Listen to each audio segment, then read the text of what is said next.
Hello again, I'm back from hiatus. And to kick off my 2021 during this Valentines-y season, I figured we should cover something with a hint of romance, whilst also on season being the follow-up to just the worst kind of disaster scenario that was 2020. Enter Titanic 2. Need I say more? And to add on a little something extra, we are changing the formula a little bit. I am Daryl. I'm the one who watched the film, wrote the script, and set up this camera. And I am Dazz. I am the digital avatar for this channel. I do the green screen stuff, I live the films and the worlds they inhabit. And yeah, that's what I do. Do we really have to start with Titanic, though? Yes. Shall we begin? Oh god, of course it's Asylum. These are the same guys who made Bone Alone, the dog Home Alone ripoff. What a great start. Apparently looking into this, their whole branding is doing knockoffs hopping on different trending bandwagons. And somehow even this opening feels just like Bone Alone. So what's going on here? This guy is prepping in gear for a surprisingly long amount of time to surfboard towards the Iceberg. And then, I think my first reaction kind of wraps this whole bit up. Oh no, the iceberg is like... Oh my god, the iceberg is attacking me! It's still got the same VFX shake! Oh my god! It's using its powerful break up a little bit to attack me. Wow! Why is this going on for like 5 minutes? We don't see that guy again. What a cold opening, eh? This is seriously supposed to be a follow-up to James Cameron's? So with that antagonist established, we now meet our main characters. Captain Maine is a Coast Guard investigating the iceberg. Get me snipes. Are they gonna snipe the iceberg to death? I mean, I wouldn't put it past them with that opening, but even still, they fly off in their awful CGI helicopter as we see the grounds of Titanic 2, capitalizing on the 1997 color grade and everything. Everyone, of course, is cheering the ship on. Does no one seriously not have a single concern about this blatantly obvious death trap? Is it seriously just me? Ah, a tasteful ass shot. Haven't seen filmmaking like that in like a decade. Oh, this came out in 2010? That's still kind of pushing it. Anyway, here we meet Amy and Kelly, who are so non-distinctive, I'd literally just written them down as blondies in my notes. I didn't pick up their names. Swear to God, I would rather watch some of these people drown than give them CPR. Holy cow, okay, that's pretty distinct. I don't know if you could get any more distasteful given the context if you tried. My god. Oh, and here's some more tactical filmmaking, with our hunky main guy Hayden being clung to by several supermodel girls. Don't let the color grade fool you, apparently it's quite nippy today. This guy is also the writer of this film, and the director too. Suddenly this setup makes a chunk more sense. He's also the grandson of Dick Van Dyke, Shane Van Dyke. How's that for a rabbit hole? Setting up a career as a knockoff fanatic, recently producing The Silence, a ripoff of A Quiet Place. And many others too. It's more Asylum films. Anyway, I guess he's going for a more literal Leonardo DiCaprio approach.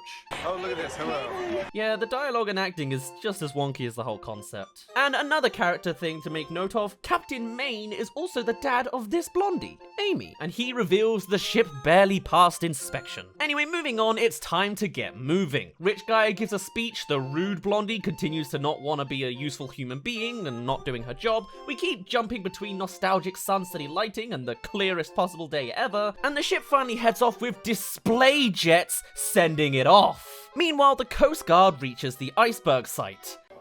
Yes, sir. I see it, sir. We found some very bad modeling work. But hey, at least there's another tasteful ass shot for the other side. And that's as good as it gets as... This entire sequence is just awful on a green screen. I mean, this is so bad, I just can't get over this. Anyway, back to the plot. The data doesn't look good for this glacier, cause surprise, surprise, we got global warming. Why is it such a theme that all these terrible films hark on global warming so much? Like, I agree with the message, but do it well. And then to top it all off, this guy then drops a canister that, I kid you not, sends a crack through the entire iceberg like some kind of Ice Age parody that leads into all of this. What? No. Was that supposed to be like an animated ice crack? Oh my... Oh, that's so bad! Did he... I was looking through my phone. Did he die? I mean, the joy of Bone Alone came from just how poor the VFX shots were, but at least they were decent effects in like a vacuum. This crack literally looks amateur. And that death scene? Anyway, this is supposed to be a romance. It's Valentines, damn it. So here's our golden couple. What's their dynamic? Are they lovers at first sight? Childhood friends? Anomalies against their status quos of routine? Exes. They're exes. And this whole scene is exposition of the past. Hey, I called you. Yeah, it only took 6 months. Your father punched me in the nose. Yeah, you were joyriding his boat at 2 a.m. Still a daddy's girl. God, you can just feel the romance, can't you? No, they're not going to establish this any further. So, with our broken physics A-plot, an alert is now sent out about a tsunami alert because that old crack had somehow also caused a shockwave out too. How the fuck? Though the ships at sea will be fine, it's the ice beneath the surface that's problematic, so avoid all ice essentially. And a Navy submarine is sent preemptively to the Titanic too. I gotta admit, this sequel certainly cuts to the chase. It knows what we're here for, and isn't willing to sink in the setup of the original's 3-hour runtime. Actually, I guess maybe that's not a praise after all, huh? Passengers are directed to the lower decks and they're not impressed. Meanwhile, our Hayden guy learns of the Coast Guard alert and the order to reverse the ship, with impact coming in 15 minutes. And to really drive home the drama, or just showcase an action scene early, that submarine that we saw before is tackling the tidal wave now. And it's not diving quick enough, even though they literally knew about the whole tsunami and the ice and to be below the whatever. So instead, it gone. What a magnificent side asset to this film. Oh, actually hit. Is that the end of them? What a plot point. You know, show up. Don't actually do anything. Die. Take her to 50 knots. Though I guess that's going to also be the girls surrounding Mr. Guy here, so... The Titanic 2 crew speed up to full speed, which in itself is damaging to the ship, and Captain Main calls Amy to say stay away from the lower decks now, as that's where the ice will hit, and to instead go to the upper decks. This is probably the only plot piece I genuinely actually like, and it's not from the original either. The genuine confusion on where passengers are supposed to go makes for a good sense of tension. Though none of them are ever really told of this advice to go up again, so I guess really it's a miss. The ship half breaks its engines from the strain, passengers are told to equip life vests, and the panic has set in. Yeah, after reviewing 2020, this bit is accurate. But while 1997 had the realistic 1912 approach of simply brushing up against a surprise iceberg, for this film that just isn't high enough stakes. So this time around, we've got a full-on Rhode Island-sized ice chunk causing a record-breaking tidal wave, carrying with it a piece of iceberg to hit directly on the side of the ship. 'Cause bigger is better, right?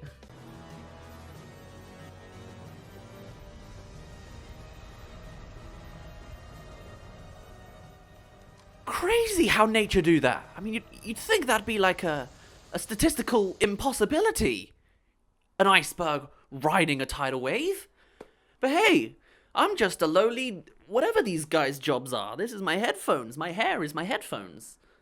Gotta love the disaster part of these disaster movies though. Not sure why just Blondie here is in slow motion though. Still, they're taking water fast, and as a series of unfortunate events, despite the upgraded lifeboat support from a lesson learned, half of them are immediately crushed. And the archaic display boat's design doesn't even float. In 30 minutes, the entire ship will be underwater. In the first film, it would take 1 to 2 hours, but I guess, you know, We gotta hurry through to these credits. Looks like history's repeating itself. Boom, boom, boom, boom, boom, boom, boom, boom. Now, if you're liking this new format, I've got more to flaunt. On our Instagram page, we've got all reactions from my first watch available to see, including some of the cut stuff. Dad work! Hello, Dad work. What do you have to say? Let me guess. Work. Yes, I'm calling from my dad work phone number. And on top of that, I'll be hanging out on our Discord for the next hour each video comes out if you want to catch me directly. I've also got a bonkers plan to tweet at least 3 times a day this year. Let's just go full steam this year. And obviously, if you're not subscribed, you should totally be doing that. We're starting the year off at 250,000, which is already just massive. But let's see how far we can fly in the next 11 months. I'm ready for it. And thanks for coming along if you already have. So Hayden's given an exit plan as one of the high-class elite on the ship, but he's having a protagonist moment of empathy, demanding all helicopter slots are used for passengers too. Oh, but this threat isn't over yet. You thought like it was just gonna slowly sink for the next half hour? No! Apparently, the ice is continuing to destabilize and another tsunami is coming soon, bigger than the one before, wiping out everything in its path. Just stop, they're already dead! Passengers fight in the scuffle for a lifeboat, but now those too are death traps. Literally no one is prepped to survive this anymore. Also, the helicopter Captain Main is in is low on fuel because there's still not enough stakes just yet. And if you haven't been taken out of the immersion just yet, don't worry, there's still these awful CGI submarine lifeboats to make your eyes bleed. Oof. And now it's time for our lover's underbelly escape sequence. Hayden joins with Amy and they hunt for Kelly in the wreckage, but not before a guy randomly blames and attacks Hayden once, and then is immediately sent away no troubles. Dude's literally like an NPC in a stealth mission. It just gets back to their life. So Kelly is damaged, as is Karma's way, and the others drag her towards safety with time running out, and they literally keep pressure on the wound with a credit card. Laying on the theming a little thick, don't you think? That's not how water works. It's the best part of Titanic, the sliding scene. Everyone remembers that one propeller guy, right? Well, this film doesn't really milk it too much, but it's there. What could possibly happen next? What? What?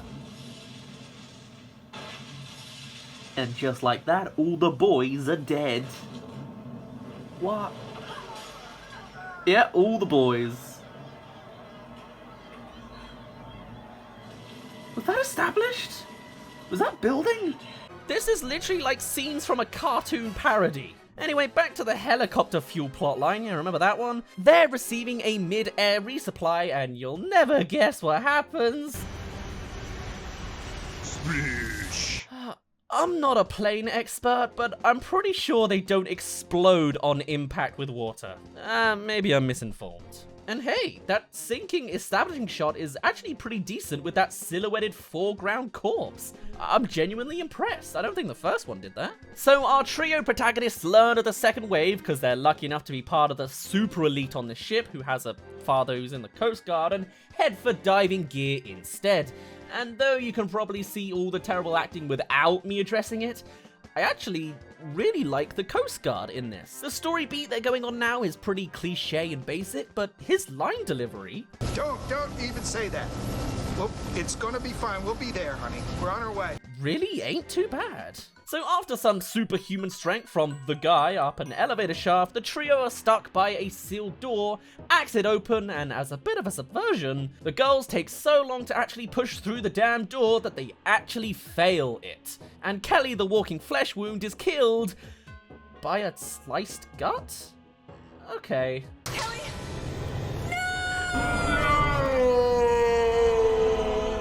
The final two continue onwards, running through water that isn't quite as intense as the original, and then proceed to spend like 10 minutes on the next obstacle, one exposed wire. And monkey bars is the only solution. Boy, is it gripping with how much they drag it out. I mean, Oh, I couldn't really handle all the tension there. And since enough time hasn't already been wasted just yet, now they hear a trapped passenger and choose to go help as opposed to multitasking both of the things they need to do. And even then, it ends with the passenger dying, like a literal failed side mission in a video game. Why was this included? To make Hayden sad? Okay. So they reach the dive suits and what do you know, there's only one! With water flowing in, they hide in the locker and it's time for the second wave. Well, I'm glad someone can see the wave, because I cannot literally see anything. Hi, me.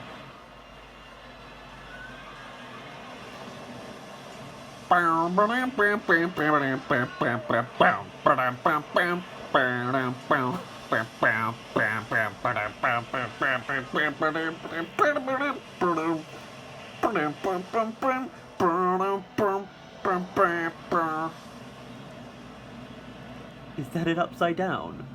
Wouldn't it roll sideways, because that's where the last one came from? Why did it do a backflip? How far? We're close, sir. About 30 miles or so from the crash site. Also, they showed no action for, like, the passengers to do some cool backflips as well. That's not rolling. That's just flipped. You okay? Oh man, I was looking forward to the 720 it was gonna do at least. Everyone's dead, but the two live in the locker. You know, with the water rising like this, it reminds me of that one Bone Alone bit. Huh, it even jumps up suddenly like that movie too. So the final plan is this. They can't share the oxygen because they'll only get half the air, and the ship will sink slowly. With 30 minutes of air, Amy will live and Hayden will freeze. If they're lucky, they'll both be found in time and Hayden can be revived, but it's kind of a gamble on that front, but this maximizes their chances. Meanwhile, Coast Guard Dad is now planning to dive into the ocean himself and save them. What? I have the same what, but I mean, these bring them out of me. For him, going lower than 60 meters will give him pressure problems that will probably kill him. So that's going on too. These stakes are just ridiculous to follow. And with minimum development, the protags kiss in the locker and Hayden drown. How history repeats itself indeed. And there's still more drama. The chopper didn't get the refuel, so lady in the back here jumps into the sea, creates a floating tent, and the pilot dies in a water wreckage. Of course! The only logical progression. And this is definitely under 60 meters at this point, right? Like, Captain Maine should have burst into a pressure void by this point. This just doesn't make any sense. I'm drawing the line here, honestly. This is where I just don't believe it anymore. So the dad miraculously swims through the ship, finds his daughter in time, and drags Hayden to the surface. The message really is that only the elite get to survive in this story.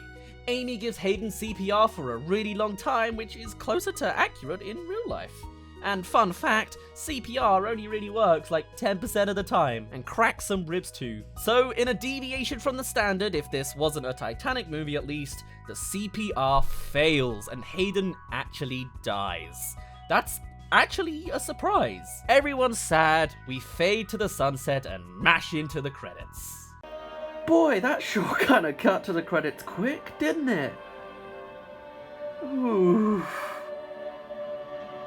Guess there literally wasn't any other story beats to follow up on. Again, like the bad ending of a video game, nothing to say if they're all dead. What happened to all those girls clinging to Hayden? Well, why weren't we given a different kind of fan service of seeing elaborate death scenes of each of the half-fleshed out characters? Though considering the quality we could get was a crappy door slice, I guess you could take that as a blessing. And the budget certainly wouldn't give us the James Cameron approach. So the film just ends there. We get some generic looking company logos attached to the film, an oddly placed song I don't even remember the name of, and that too fades away pretty quickly when it's done. But honestly, it turned out a little better than I was expecting. It was still god-awful and totally fits into this terrible series, but apparently it mustered 3 stars on Amazon. And I again enjoyed myself in a backwards kind of way. The film is less than half of the runtime of the original, and it certainly shows, but as much as it was definitely one giant oof, I can't exactly say that I was bored during most of it. Some bits were pointless, of course. Most of the characters, why Hayden's dad is randomly dead in a throwaway line and such like that. But really, there was only one part that truly disappointed me. So big. Airplanes are big, babe. But this is monumental. No! This was your chance! You should have said, "This is Titanic!" I mean, come on, it was right there! God. Can I leave now? Have I not been through enough?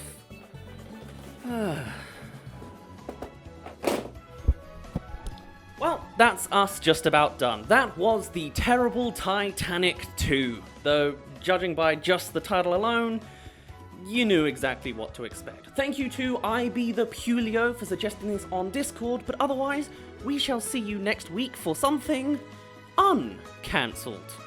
Anyway, for now, my name's been Dazz. I guess you didn't really care, and I'll see you in a bit.